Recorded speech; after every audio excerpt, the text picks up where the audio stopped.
As we enter Q4, the golden season for retail, we have to understand that heritage is no shield. Woolworths, Debenhams, even WH Smith's. What's going on? What has to happen is a reality check for the high street. September's the wake-up call, and it's disguised as a fresh start. School shoes are now replacing the sandals, the summer vibes are going away, and the Q4 alarm clock is deafening. Today, what I want to do is unpack why this month is a psychological reset, what the back-to-uni tells us about customer behaviour, and how September forecasts Christmas. Yeah, retail reckoning. No space for dusty shelves, 'cause retail reckoning owns the floor. We also want to look at why heritage isn't a ticket to relevance, because recently, in the last month, we've seen real issues with Clare's Accessories and River Island, and they needed a reality check in 2025, and potentially, do you? I always like to start these with the consumer mood check and review some stats. It was reported on BBC Breakfast on the 20th of August. That figure out in the last few minutes puts the monthly inflation figure for August at 3.8%, according to the Office for National Statistics. That's how much prices have risen compared with this time last year. Now, it was also 3.8% in July, so it's stayed the same for now. A number of economists expect it's going to peak in September before starting to come down. And that is a problem. However, prior to that, consumer confidence was in fact climbing because the Bank of England had cut base rates. The GfK index was steady and the savings index was the strongest since 2007, but we've yet to see the impact of this inflation rise and the reports of that sort of land in terms of spending. Discretionary spending did fall. If you look at the Barclaycard stats, it slipped by 1.8%, even though retail sales bounced in July by 2.5%, and that was partly due to the Euro's hype and the sunny weather. So what does this all mean? I think it means that consumers feel safer but are remaining cautious. Careful spending and value-seeking behaviours dominate, reflecting back on what we've talked about in previous episodes about value. But the thing is, this inflation number that was reported only a month ago really does have to kick in and show different facts. And those facts won't be available to us probably until the end of September, so we'll have to wait and see. So what would I say about this? In terms of the consumer mood check, I think you have to make sure that your offers are transparent, attractive, and built for people who plan how they're spending every pound. Bundles, loyalty incentives, and messaging that matches sort of the real buying behaviour and how people want to shop today is super important. And the August and early September insights really do tell us which categories are under pressure, so promotions can be adjusted accordingly. The other big thing is back to uni. There's big baskets and fast decisions. Apparently, and we've yet to see the figures as the time of recording, but back to uni spend should be around 800 million. That's epic. If you're a retailer that sells anything that a student could possibly want, then you need to make sure you're on this. It's students and parents prioritising utility over fluffiness. Good bundles, durable basics, not gimmicks. Also, an interesting stat is that sub £500 gadgets held their own in demand. High-spec refurbished devices such as an iPhone 12, which arguably is a lesser model than the prevailing ones currently, but being that they're available for as low as £214, make them a really attractive option for students who want quality and they don't want to break the bank. Also, when you look at things like the comparison websites, there's very little difference really in terms of specification between tech over different models, unless you're moving 2 to 3 years. So actually, to pick up an iPhone 12 for £214 isn't a bad choice for a student.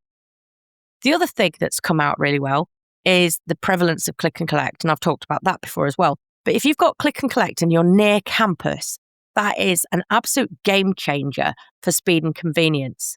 Not to forget that hospitality gets an early September into mid-September influx thanks to returning students and their parents wanting to stay over and help the kids move in. So these are some of the trends. But I couldn't believe that back-to-uni is worth £800 million. That just seems insane. But then again, a lot of kids are making that choice and there aren't many apprenticeships available. The government's changed the rules around apprenticeships and funding. So perhaps it isn't unexpected that this is a growing trend and maybe will continue to be for the next couple of years. We also need to look at what students are spending. NatWest have got a living index. And apparently 64% of students are working part-time. So that makes sense really, doesn't it? Because despite what they might get as a student loan, they're still juggling work and study, and it's limiting their disposable income in general.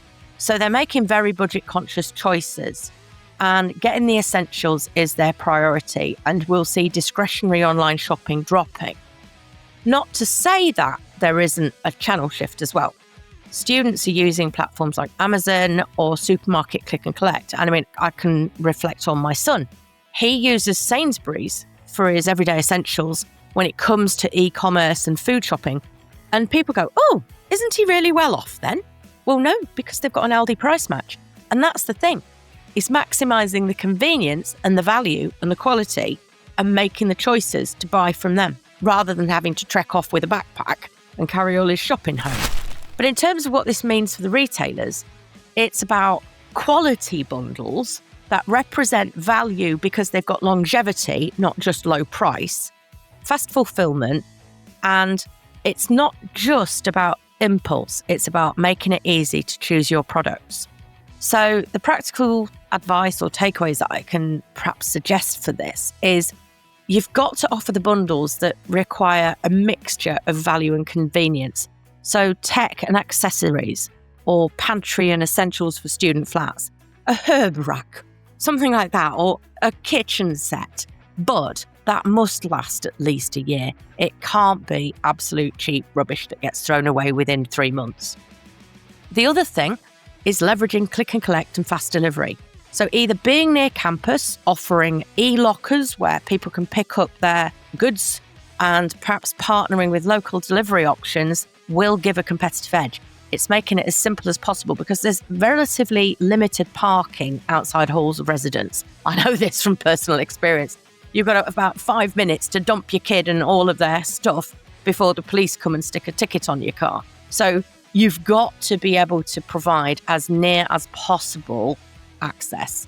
And then also, it could be about tailoring the messaging to student priorities. Affordability, durability, speed, that's much more important to them than a quick flash sale or a seasonal gimmick. If your store isn't on their radar through Amazon-style convenience, and let's all face it, Amazon do have the edge globally on the word of convenience because same-day, next-day delivery. The only other places that can compete with that is, well, I talked about it in one of my earlier podcasts, I need a padding pool, the weather's hot, and I want it right now. Other than that, they are probably the go-to for most people. And if you aren't offering the Amazon-style convenience, people will go elsewhere. And whether it's food or tech, they're not just comparing prices, they're wanting fast delivery. And that's the reality today. Linking to the students, we've got the Freshers effect. Freshers Week is quite highly volatile, but cafes, pubs and fast casual dining venues really increase trade in Freshers Week. And of course, depending on the university, Freshers Week can be anywhere from the early part of September right through to the early part of October. But lots of retailers are running £1 tasters, student promos and so on. It's all about loyalty hooks and creating longer term attraction. So giving away now might keep them coming back for their entire 3 or 4 years of their degree or however long they stay there. I wouldn't normally advocate very low price discounts, but for Freshers Week for students, I probably would. Win them over now, win the hearts and minds, and you may have a customer for at least the lifetime that they stay in the city. So my advice would be get the loyalty early, use whatever platforms are available with Deliveroo, Just Eat, whatever, or your own loyalty schemes to engage with them and offer special offers. use promotions that can turn the short-term spikes into long-term relationships. Capture their data, get their email addresses, and make sure you market to them effectively through the lifetime of their period in university. They're not going to leave the town. They may leave the halls of residence, but they'll go somewhere else and they'll still want to order a pizza. I now want to reflect on the signals we've seen from August and early September. Halloween went on the shelves quite early, but the basket size wasn't as high as it has been in the past. And I think that is partly to do with what we talked about earlier in this episode, which is consumer confidence and spending power and inflation and so on. But what's important is traffic has increased, conversions have lagged. So what can we do about that?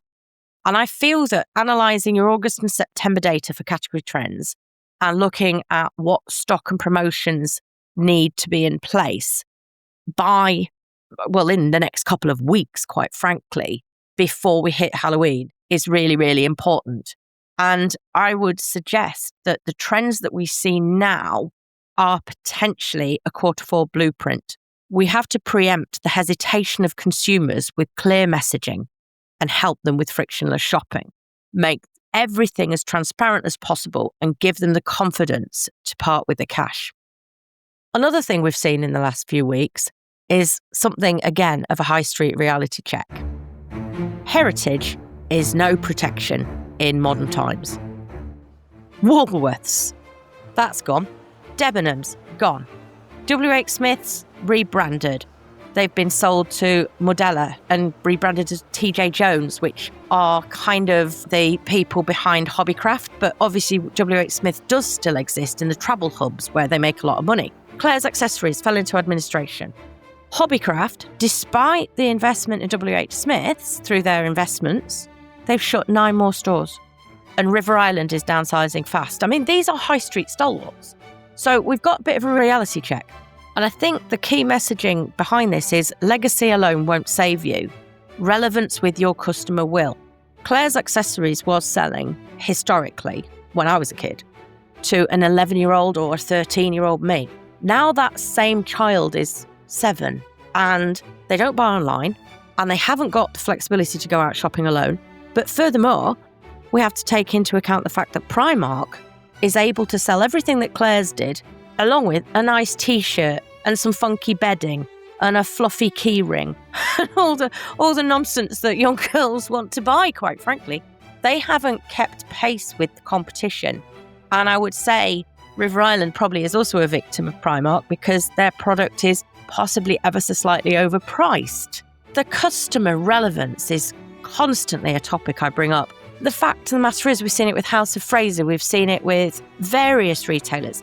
They've become tired and out of date, no longer appealing to the customer base who's looking for something very, very different. Reinventing the customer experience and staying compulsively obsessed by what the customer wants is really, really important in the modern world.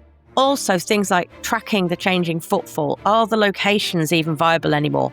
Customer behaviour, that links to the experience and localised trends. And then pivoting the offer or the messaging to reflect what shoppers need now, because it's not the same as it was even probably 5 minutes ago, let alone 5 years ago. So in terms of what retailers need to do, they kind of need a little bit of a toolkit. When it comes to bundles, that needs to be smart and clear.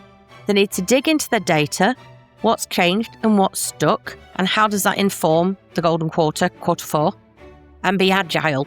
What worked in last December and November may not work now. So my advice would be to build flexible operational and promotional plans, preempt sales spikes and dips in demands, and make sure stock is there to back it up. And we also need to learn from the past. Woolworths depended on nostalgia.